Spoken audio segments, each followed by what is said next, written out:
World News in 5. Right now. News and developments making headlines around the world in 5 minutes. World News in 5. Here on Radyo Pilipinas World Service. Good day to all of our listeners here on Radyo Pilipinas World Service. This is World News in 5 and I am your host, Steph Vicente. Russian authorities have said that a fire has been put out at a nuclear power plant in the western Kursk region with air defenses shooting down a Ukrainian drone. The BBC reported that the Ukrainian drone detonated when it fell and damaged a transformer, but radiation levels were normal and there were no casualties. The move comes as Ukraine celebrates its Independence Day yesterday, observing the country's declaration of independence from the Soviet Union in 1991.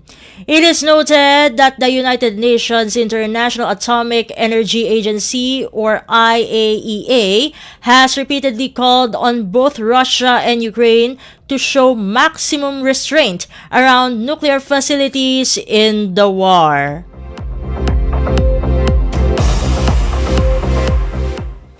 In other news overseas, North Korean state media has reported 2 new air defense missiles have been fired in a test overseen by North Korean Supreme Leader Kim Jong-un. The Korean Central News Agency, or KCNA, shared that the weapons had superior combat capability and used a unique technology.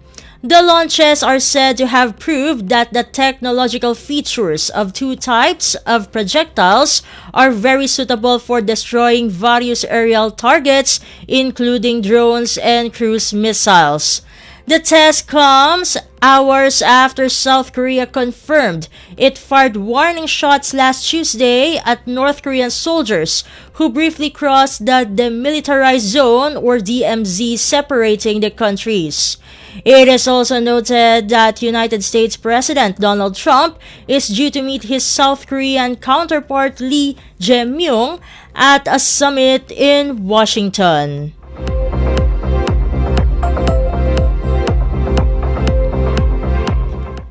And finally, Illinois Governor J.B. Pritzker has claimed that United States President Donald Trump's plan to deploy troops to Chicago is considered an abuse of power. According to a BBC report, Pritzker, who is a Democrat, stated that there is no emergency that justifies the National Guard being sent to Illinois, and the U.S. President is attempting to manufacture a crisis. It is noted that Trump has already deployed about 2,000 troops to Washington, D.C., where the local government is also run by opposition Democrats as part of what he is portraying a crackdown on crime in U.S. cities.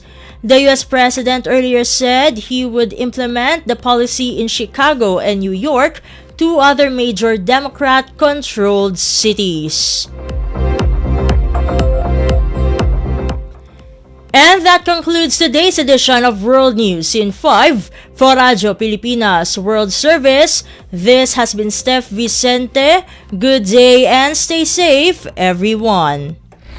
World News in 5. Right now. News and developments making headlines around the world in 5 minutes. World News in 5. Here on Radyo Pilipinas World Service.